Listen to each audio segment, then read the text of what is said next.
Okay, okay. We're going to try this once again with 9:16 aspect ratio. I'm going to see if this is going to work. Last time it was a vertical feed, and I wanted the more traditional landscape. So let's see how this is working. It says live. Okay. I'm going to confirm with one of my friends.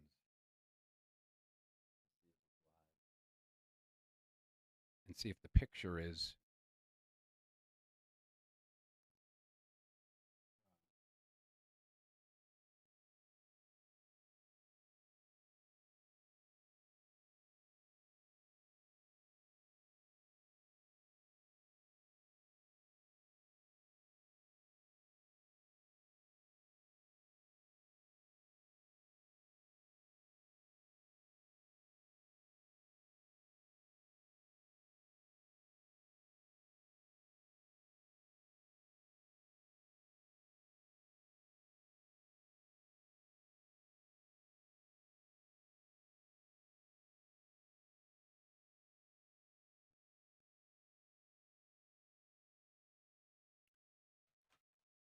okay. So if there is anyone out there technically savvy that could give me some advice.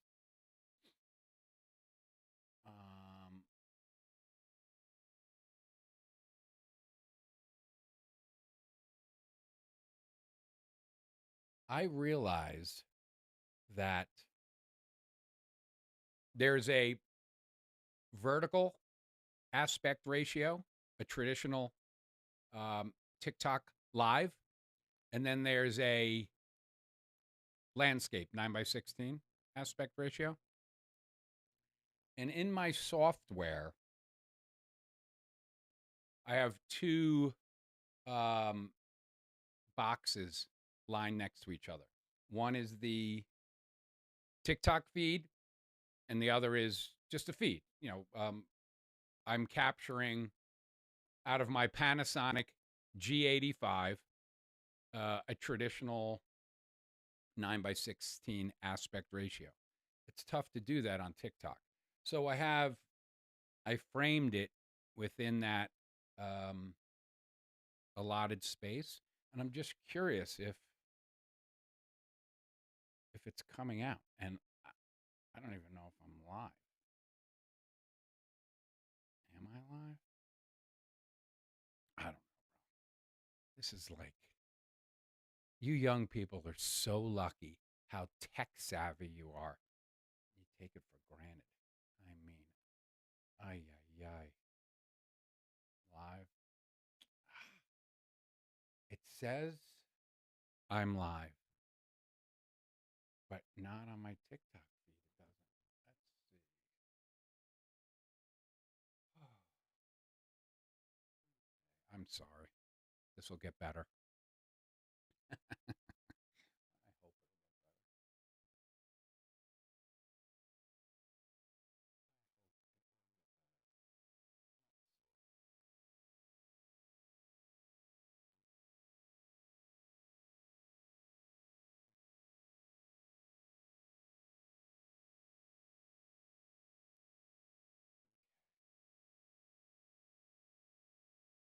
Okay.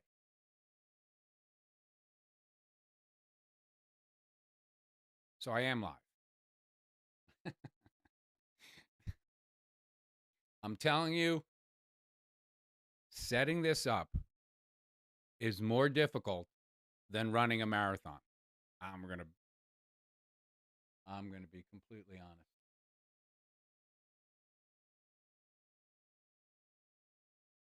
I'm still curious to see what the aspect ratio is. Um,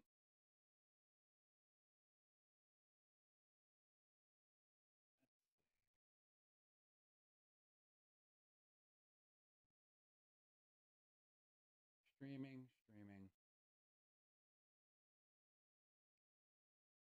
streaming. Okay.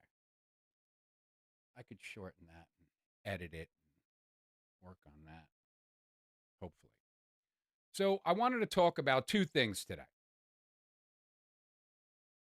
I should have welcomed everybody, right? I got to learn to do that.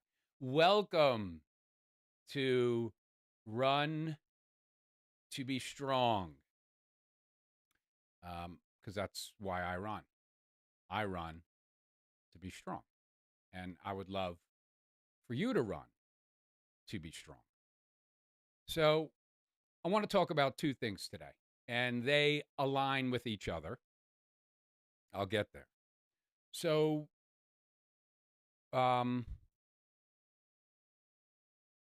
we'll talk about the first thing, and it's marketing.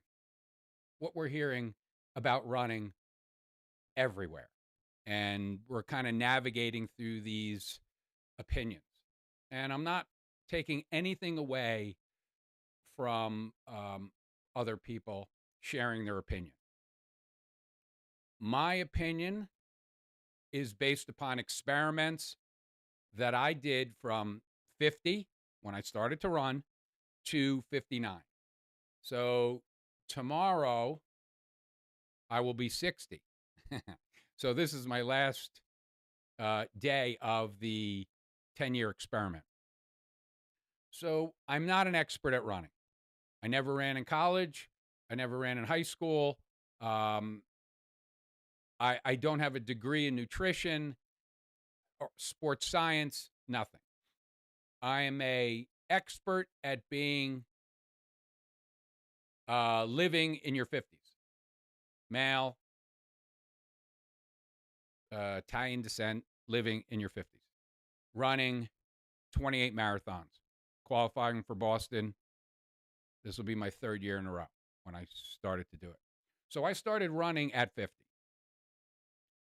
Then I started running marathons at 57. And I say all the time, you could be in shape with running, and I was in great shape, but marathon shape is a completely different ballgame. You can't compare the two. It's night and day. There's nothing wrong with being in running shape. Marathon shape is a completely different ballgame. So you'll hear me, a lot of my videos that are posted on TikTok will talk about this experiment. And the whole point of my experiment is I listen to all these influencers or people sharing their advice, experts, nutritionists, and I take in all that information. But I experiment with that information. So if someone's going to say something about carb loading, I'm not going to just carb load 2 days before a marathon without experimenting with the intake of calories that happen to be carbohydrates. I'm going to do it during my training for like 6 months. And then I'm going to see what the effect of that was. So how I eat is a lot different than most marathon runners. I'm on a high protein diet the majority of the time because it makes me feel better as a person. And yes, I'm training to run marathons, but my marathon is life. My marathon is being 50 and wanting to be strong. Now it's 60 to be strong. So when I reach 70, I'm not a victim. I am strong. So life takes priority over the marathon. I just really enjoy running the marathon because it's like the vacation at the end of the hard work, and the hard work is the training. So there's two subjects I want to talk about today. Influencers and how they're influencing you, and silence. Running in silence. Now I'll show how these two are connected, and that's connected to your brain. Most influencers are positioning themselves to gain your trust. I mean, that's marketing 101. And once they have it, they sell you a convenient, easy solution, and they frame it as proof that they know what's best for you. They're not deceiving you. They're just appealing to the oldest part of your brain, and it's called the limbic system, the part wired for comfort, shortcuts, dopamine, that immediate relief. It wants attention. It wants reassurance. It wants the problem to be solved without discomfort. Okay? The problem to be solved without discomfort. That's why quick fixes, you see them all the time, sell. That's why, the easy answers to something spread. You see them all over the place. You're inundated with them, bombarded with them. Do this, it'll be, you will get this result. I don't operate like that, okay? I believe in tough love. I believe the solution is not convenient, it's difficult.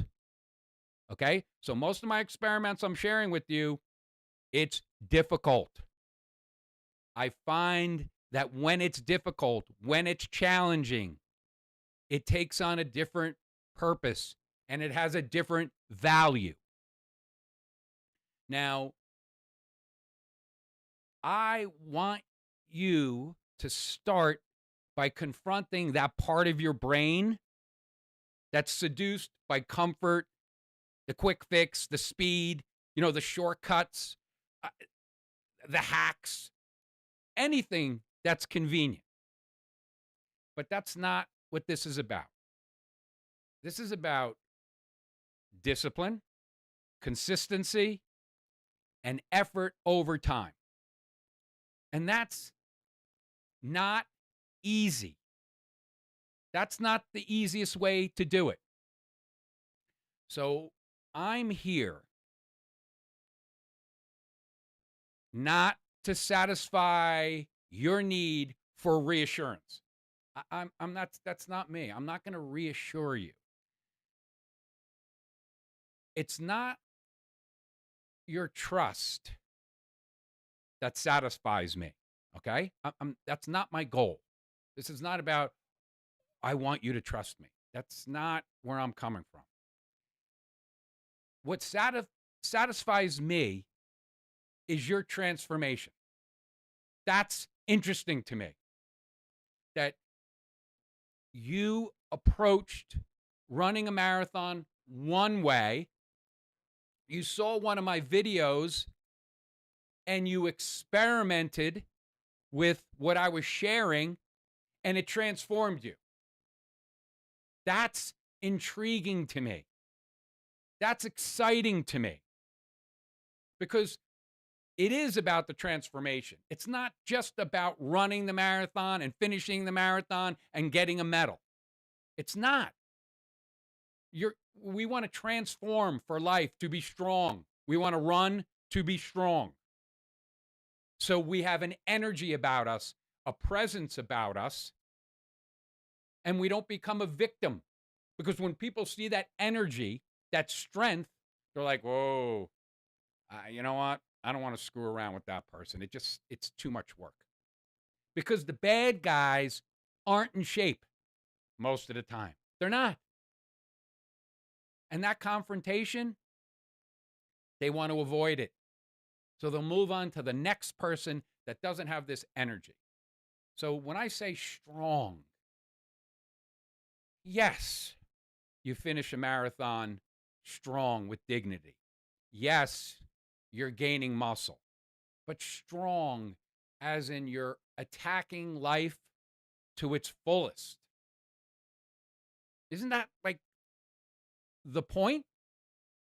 So we get off the couch because nothing happens on the couch. And that's the gist of it. Let's see if this is working.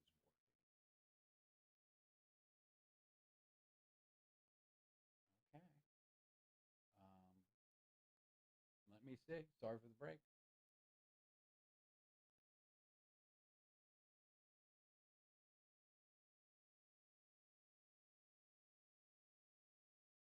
Well, we're going to see how this is going to go. We are definitely going to see how this is going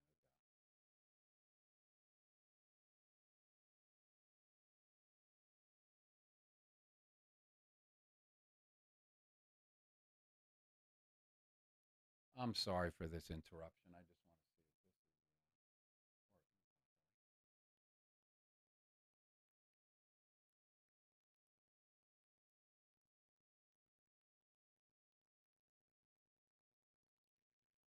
working. Okay. Back on track. The next thing is about silence. This is a big one. Running in silence. Okay. If silence breaks you on your run, okay, that doesn't mean your mind is weak. It's just untrained. Most of my runs, I don't wear a watch. And after my warm up, when I usually do my videos, I put my phone back in my truck. No music. I know people are going to freak out. No music. I completely disconnect from the electronics. I unplug from the matrix. And I let my run unfold in silence. And it's difficult. Okay. These distractions, when these distractions, the music, and you're being inundated with all this electronic noise, when these distractions disappear, your brain turns inward. And I know this is the issue. That's when the doubt shows up. That's when the discomfort shows up. And the voice you keep avoiding finally speaks. So that silence activates what is called this emotional regulation. Your brain learns not to panic, not to react, to stay present under stress. Okay, so that's the science behind it. It's interesting. And everybody is connected to the matrix. Everybody. And it's not allowing your brain the way it was intended to solve problems, how to deal with certain pressures. It's not developing. It's getting weaker and weaker and weaker. So I believe this is why most new runners struggle running a marathon, training for a marathon, because that part of their brain isn't being developed while they're training for the marathon. Yes, there's a physical side of running a marathon, and it's demanding, but we have to allow our mind to catch up to our body. That's another exercise. So there are no easy runs. There's no easy run. No matter how slow your pace is, or how slow you're moving, or how slow your body's moving forward, there's a mental side to that training, to that run, that's difficult because we're dealing with all this stuff in our head. There's nothing easy about that. So if you always escape the effort, okay, or the voices in your head, you're never going to build that tolerance to deal with that. Strong bodies are trained when you run. Strong minds are trained with silence. Okay? Strong minds are trained with silence. That's why I run disconnected. Now, not all the time. Yes, I run disconnected. I have specific runs. No watch, no phone, no music, just connecting to myself. And it's usually one of my longer runs because that's when your mind really comes into play. So I find it interesting connecting that noise, your headphones and your podcast or your books on tape, whatever your choice is to listen while you're running. I find it interesting that the most amazing part of the best marathons in the world, I believe Boston, New York, Chicago, LA, there's probably, you have your favorites, is the energy of the spectators. What they're saying to you, how they're inspiring you, their enthusiasm. That enthusiasm is contagious. You think carb loading is what gets you past mile 20 when your body feel like it wants to quit? You think it's the carbs? Then when you run Boston and you go by the Scream Tunnel and the Sorority Row and Heartbreak Hill, and these people, strangers, may I add, yelling at you that you could do it, you think that's more powerful than a goo or a gel? And if you have your headphones in blasting your favorite music, you're going to miss out on that moment, being connected. Right there. That's the beauty of it. The soundtrack of the Boston Marathon is the best playlist in the world. The best. That's the beauty of it. You could run your small town marathon and, your family shows up. They see you maybe at the end, or if it's an out and back, they see you twice and woohoo. Boston is another animal. New York is another animal. Chicago is another animal. LA is another animal. This energy is like priceless. That's to me, that's one of the most beautiful parts of every marathon is the people there encouraging you. And it's not just, yes, they're there to see a particular person, but they're not just ignoring you. And when you're struggling, they know it. They feel it. So to disconnect from that seems really wacky to me. But to connect to that seems just incredible. So those were the two topics I wanted to talk about today.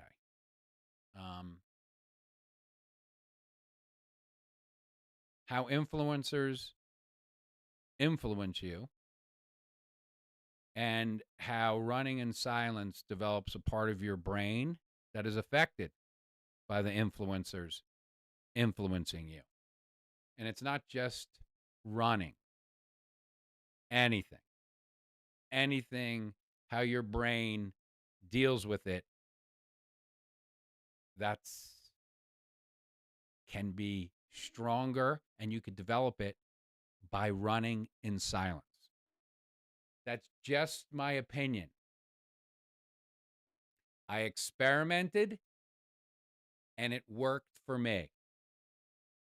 It's not easy. It's not something you could rush into. You can't just go, oh, I'm going to go on a run and I'm going to have this incredible mind after the run. Incremental, systematic. It takes time. You need to have patience. And you're not going to have the patience because that also affects that part of the brain. The doubt. You're going to be bombarded by so many things. The experiment, you're going to want to quit the experiment 100 times before you see the benefits of the experiment. That's just, it is what it is.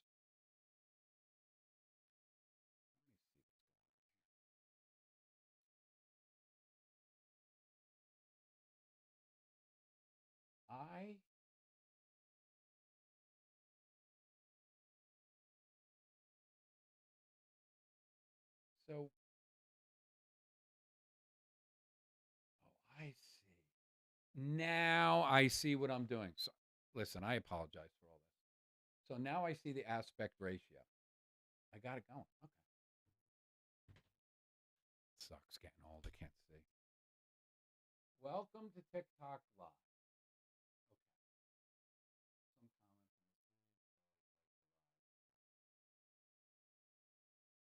Okay. So that was my goal.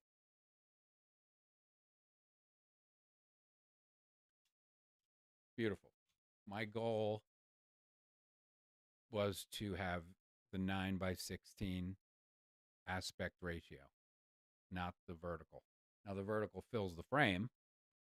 That's why I think it's so appealing to people. And it's very easy to use on your phone to get it to fill the whole entire photo.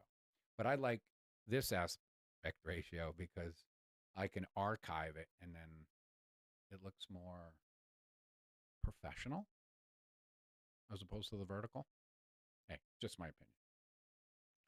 So the next thing, my little, I don't know if it's a tip, but something that I learned that helps me out a lot when being inundated by all this information. You know what you know. I mean, you know what you know.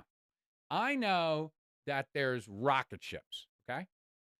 You know what you don't know. I know that there's rocket ships and I can't build one to get to space. Like, I know that. I mean, if I was stranded on an island with a bunch of books how to build a rocket ship and I got bored and I was there for 25 years, could I build a rocket ship? Probably, if I really set my mind to it. But today, okay, I know that there's rocket ships. I know that they go up to space. I know that I can't build one. So I know what I know, and I know what I don't know. That's what that means. Now, the next piece to this puzzle, the pie. You don't know what you don't know. Okay? You don't know what you don't know. That takes up 80% of your brain. So the other two, I know what I know, is a thin sliver. I don't care how smart you are. It's a thin sliver. And then you don't know what you don't know. That's a little bit bigger. And I don't know what I don't know is a giant piece of this pie because you don't know. So you learn from experimenting that in that area that you don't know what you don't know. And you discover the I don't know by experimenting with everything, with shoes, with socks, with a new pair of shorts, with a new pair of laces, with a new diet, with a new haircut, anything. you know, I remember I got a haircut once before a marathon, and, they clean your neck. My hair was really short, and it irritated me so bad during the run from sweating, and I was just like, I'm not going to shave or get a haircut the day before a marathon. Killed me. So I didn't know that. I did. Mile 20, I felt like my neck was going to fall off my body. It was horrible. So if you're open-minded, okay, that's not going to do it. You can't be just receptive. You have to work on it. And that comes through that silence, through allowing your mind to develop that particular muscle. And you get good at it. That's why I love running. It's not just the physical side. You run to be strong, and the strength comes from mental strength and physical strength. And you can't rush either one of them. You can't rush it. And these slow, methodical, easy runs, which none of them are easy, because you're working on the mental side of the training. And if you think that's easy, I'm telling you, the physical side, to run a marathon and finish a marathon and get through it, to be in shape to do it, it's demanding. But it pales in comparison to the mental strength you need. Pales. I don't care how good your training went, or how good a shape you did, or your strength training, or you stuck to your routine, you were consistent. There's always that marathon where mile 20 ambushes you. Ambushes you like you can't believe. I'm not saying it happens all the time. Well, as you get older, it happens more frequently. The physical side of dealing with that, I would say it's like 20%. And it's like 75%, it's all mental. And the other 5, for me anyway, it's praying. Like, okay, please let me get through this.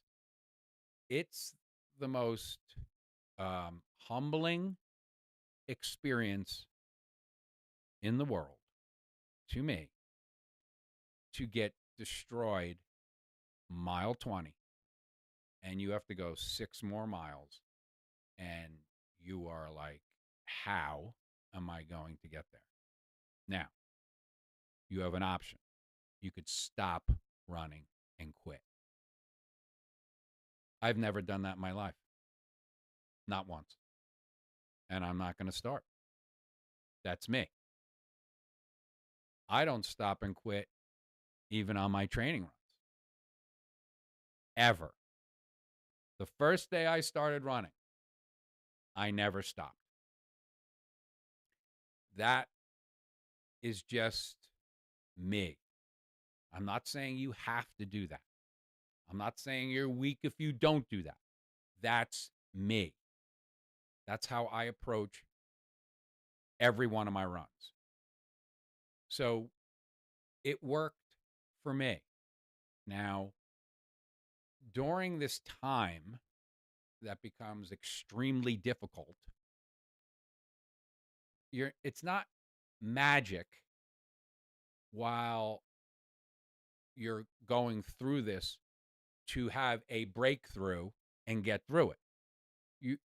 Your training should be demanding enough where you're coming up with these solutions. That's what training is for. I mean, anybody could have a great day, run a great marathon, and PR. Wonderful. That's a personal record, PR. But it's the days where nothing is working. That's who you are. You're being tested. That's the beauty of a marathon for me. I'm running tomorrow. Do I want that to happen? No. Do I think it's going to happen? Not even contemplating it. Will it happen? I don't know. But if it does, I'm prepared. You know how comforting that is? You know how much confidence that gives you? Like I say, marathon shape, 365. You could kidnap me any day out of the week. You could put a pillow over my head, take me somewhere to a starting line, and say, go. And I will run 26.2. 365 days out of the year. I like that.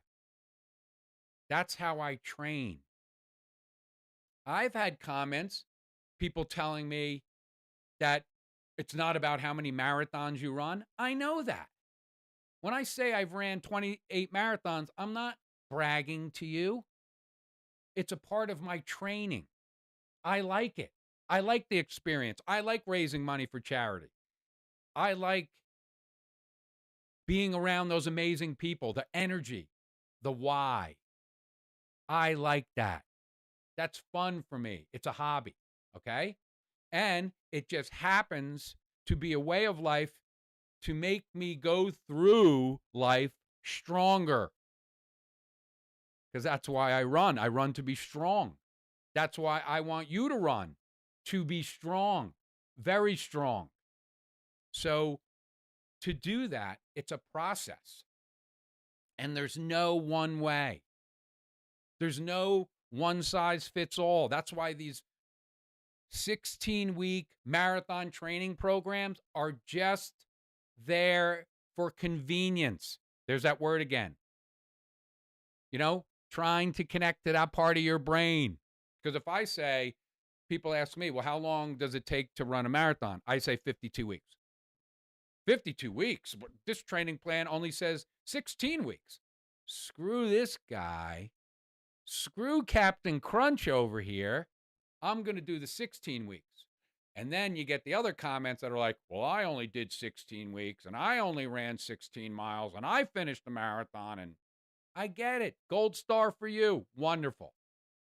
But that's not the majority of people. Because the people behind you are struggling by the millions, okay? By the millions. Because they followed a one-size-fits-all plan. My plan, or my suggestion, it's not mine. I mean, I'm sure our prehistoric ancestors invented this. I'm not taking credit for it.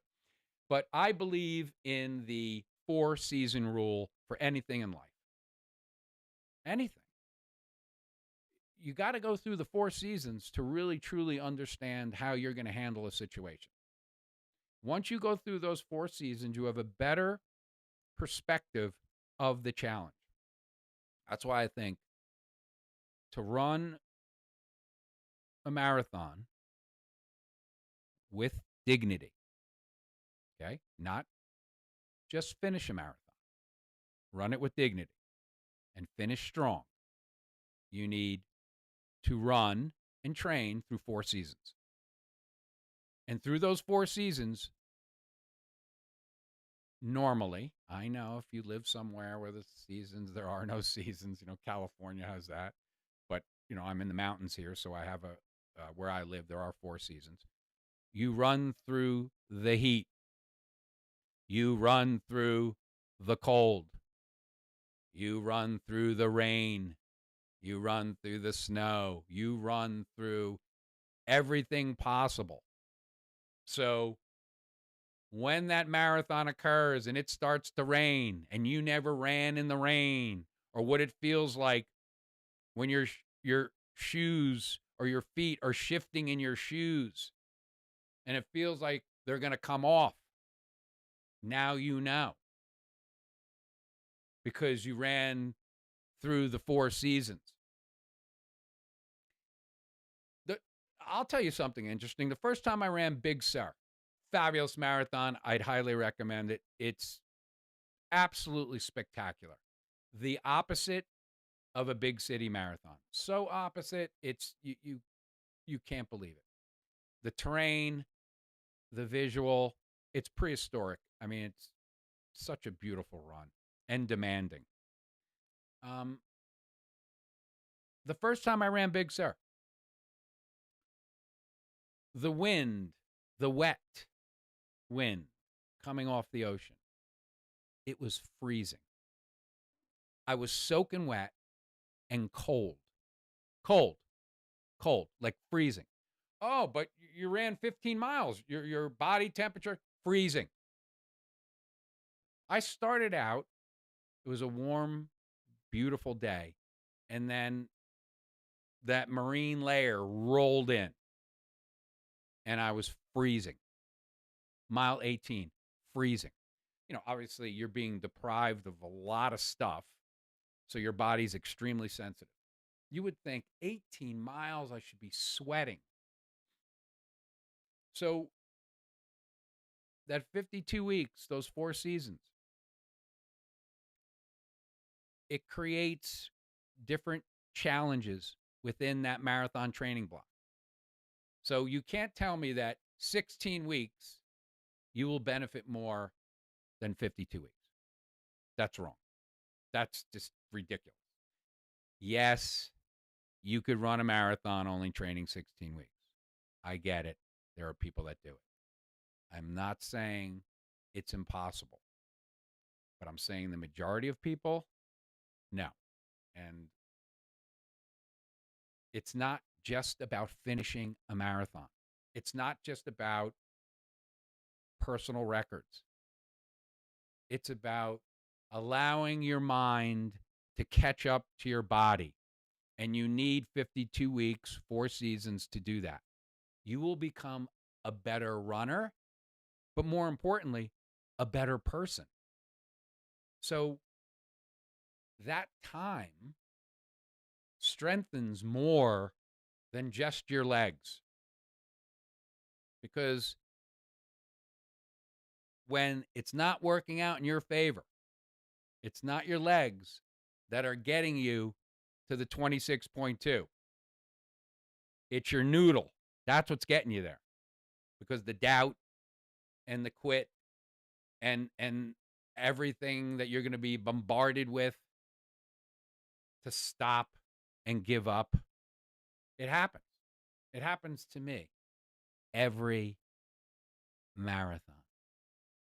It may happen for a moment, and then I attack it and get rid of it, throw it away. But some days it's there, mile 15. You're feeling so good, and you think, I'm going to push it today. Today is my day. And then all of a sudden, mile 15, the wheels fall off. It's the worst. But if you didn't put in the time training, if your training sessions didn't have these controlled, stressful moments and challenges, you're never going to be able to deal with that.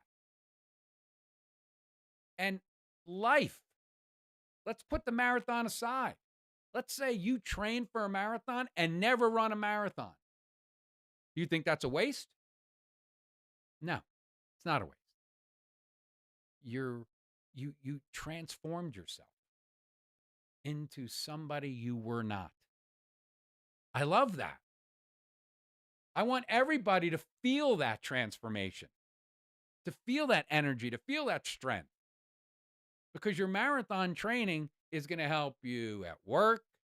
It's going to help you in a relationship. It's going to help you anywhere, making decisions about interior design, everything. because your mind's going to be stronger. That's the beauty of it. That's the absolute beauty of training and running for a marathon. It's beyond the marathon. The marathon's the vacation. That's what it is. And you get a nice shiny medal. Look. Plenty of medals. But that's not the unique thing about it. It's how it transforms you and how you attack life. And I mean attack. Because most of us are just trying to survive. And that's, life sometimes isn't easy. I get it. But we want to thrive sometimes. We want to feel like we're ahead of this tidal wave. The tidal wave is always coming. The storm is always coming. And if you're not prepared, you're going to get washed out to sea. So it's your choice. I chose to run. And it worked out. It took, about 5 years of running to really get into marathon shape, because the experiments, my intentions weren't to run a marathon initially. It was just to run to get into shape. But then I just, I wanted to take it to that next level. And it's, to train for a marathon, to commit to a marathon is inspiring. You have to get a hotel, you have to get an airline ticket, you have to work it into your schedule. And you meet so many amazing people that have stories bigger than themselves, bigger than you. And the wonderful thing about this is you're becoming stronger. That's the value. That's the beauty of it. That's why I run, to be strong. And that's why I want you to run, to be strong. And then you look at life through a different lens. That's the beauty. And that lens is a stronger lens. So the next thing I get a lot of comments about, my beard, I do, but I say you need to run a marathon before you could run a marathon. That's ridiculous. That's too much training. You're going to get injured. Why are you telling people that? From my experience, this is what occurs for a first-time runner. You're nervous. I'm nervous. Tomorrow, I'm running my 29th marathon. I will be nervous when I wake up. Nervous. At the starting line, I will be nervous. Driving to the marathon, I will be nervous. Those nerves never go away. Thank God. Because when you stop feeling those nervous feelings and emotions, that you're probably in a casket. That means your body's alive. You're ready to go. That's not going to change. And for a first-time marathon runner, it can be overwhelming. You put in all this time.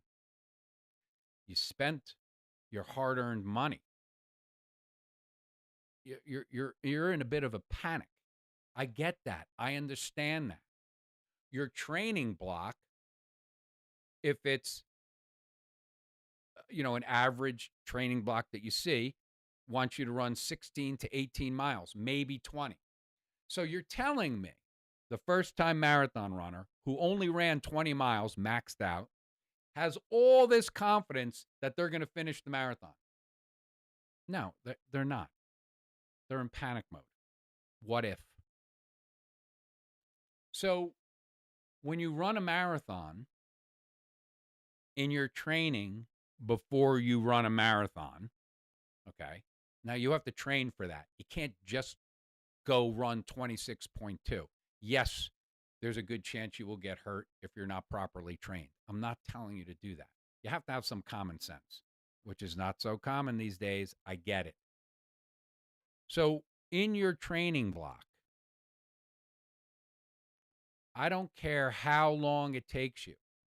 I don't care your pace. I don't care if it takes you 7 hours. Body in motion, time on feet, moving continuously. If you get to 26.2 or 26 miles, there's a confidence that is different than just running 20 miles. I'm telling you. So if you're nervous, if you're feeling overwhelmed because your training only went to 20 miles, there should be a concern. I'm not saying that you're going to fail, but you are definitely going to be concerned. Do you think that concern and those emotions is healthy to feel that? No, it's not. It's a horrible feeling. But if you get 26.2 miles in a training block, there's a confidence that is different. And then that investment, the airfare, the hotels, it's expensive. You approach the marathon differently. Just like when someone runs a marathon, their second marathon, they approach it differently. Their third marathon, they approach it differently. And you do things differently in training after that first marathon. You know what worked and what didn't work. And if you're paying attention, the next time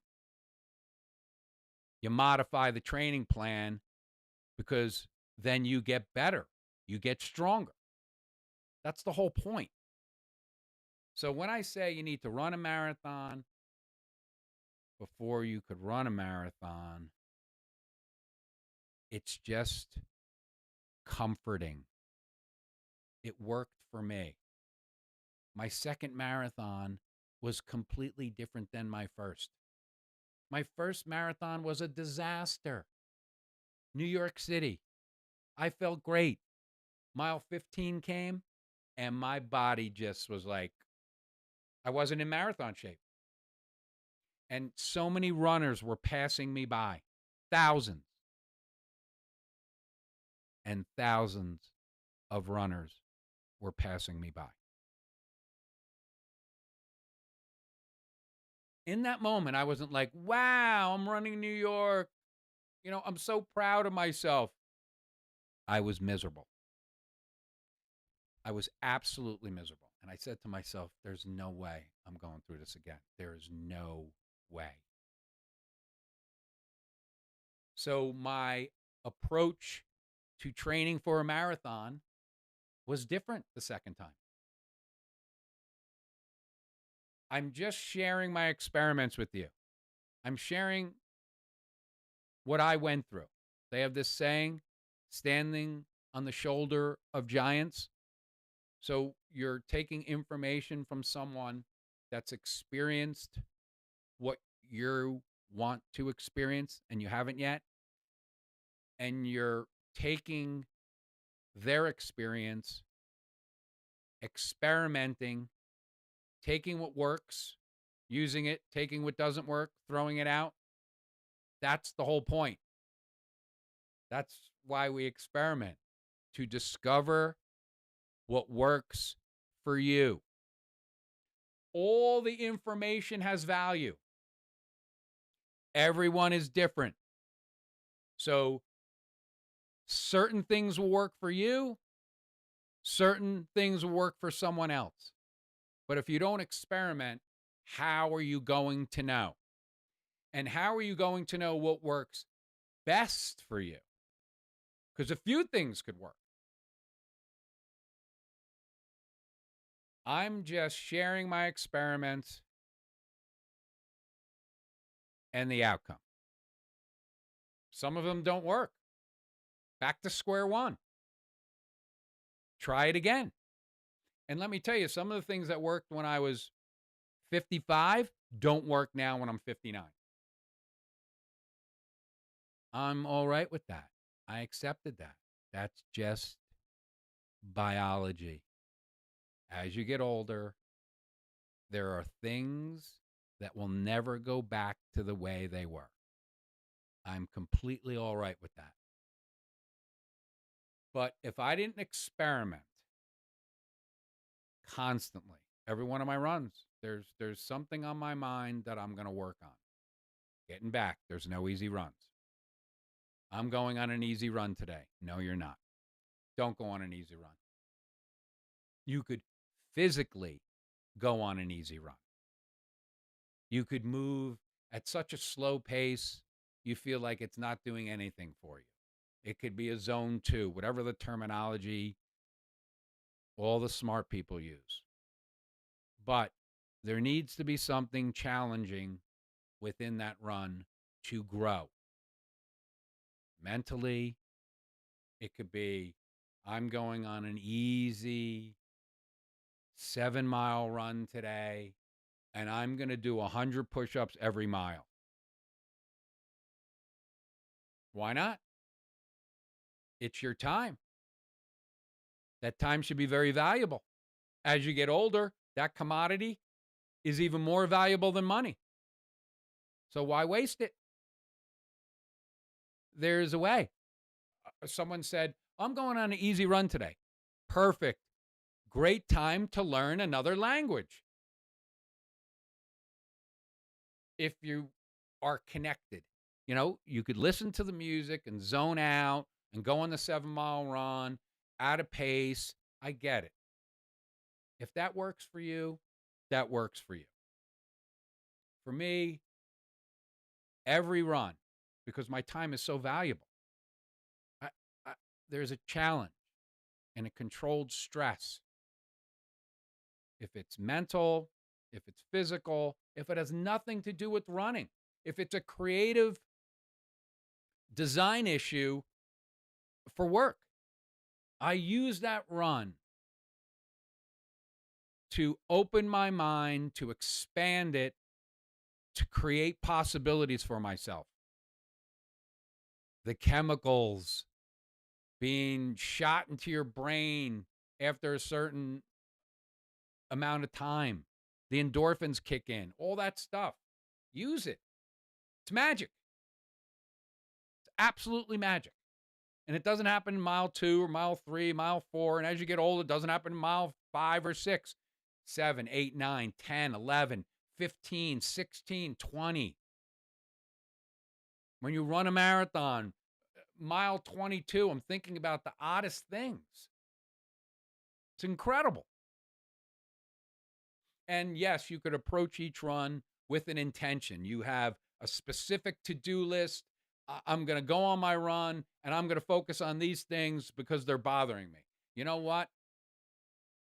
Maybe your mind will listen, or maybe it will bring up something so uncomfortable you don't want to deal with. And once you deal with that thing that's so uncomfortable, you're going to realize all those other things you were worried about are irrelevant. They were lint. They were static. That's the beauty. You can't control it. Allow it to happen. That's the miracle. That's when you run more. That's the beauty. Now, is that a runner's high? Could be. Like, I don't get the runner's high, like a physical runner's high anymore. Like, oh, I feel so good. I feel like I'm 42. No. Those days are over. I feel strong when I'm running, but that high of like, I don't get that. I get epiphanies. I get these incredible ideas. I guess that's my runner's high. So I'm going to wrap this up. Maybe. Oh, this is not my shtick, the comments. Let's see. Let's see what the people are. Let's see the shtick.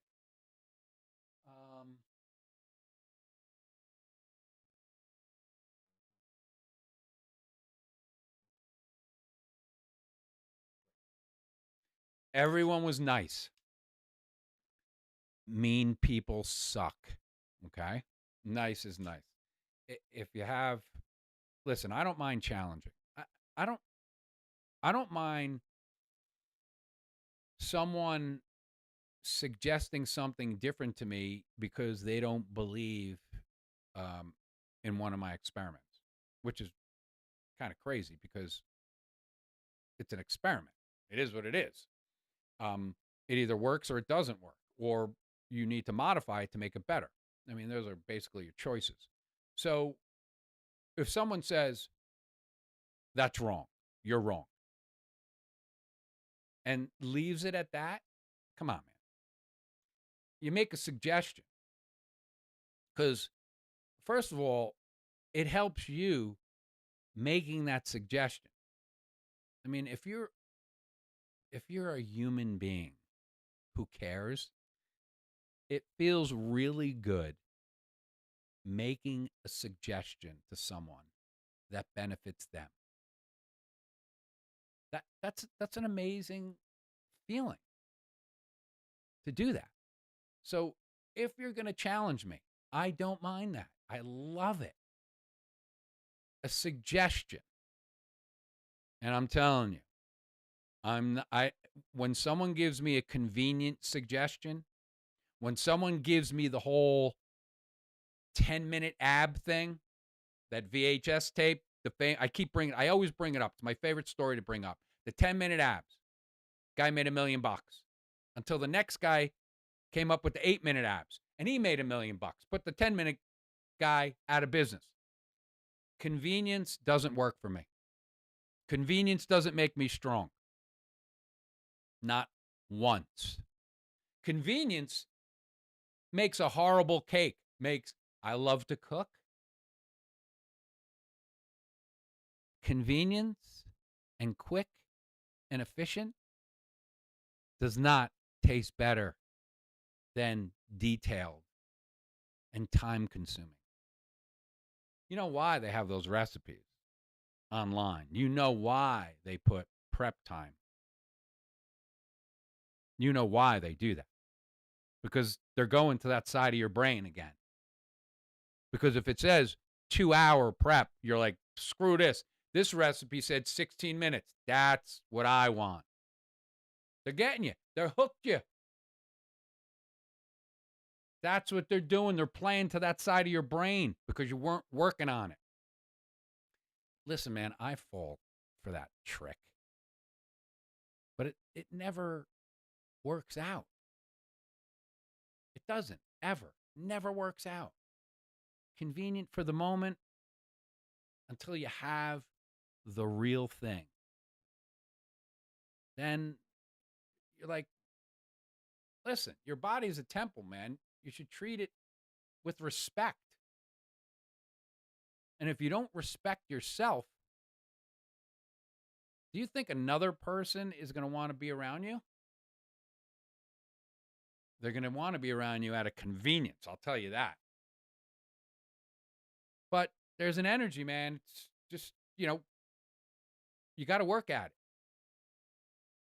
I promise to get better at this. I promise to be prepared the minute I come online and go live. It's a challenge.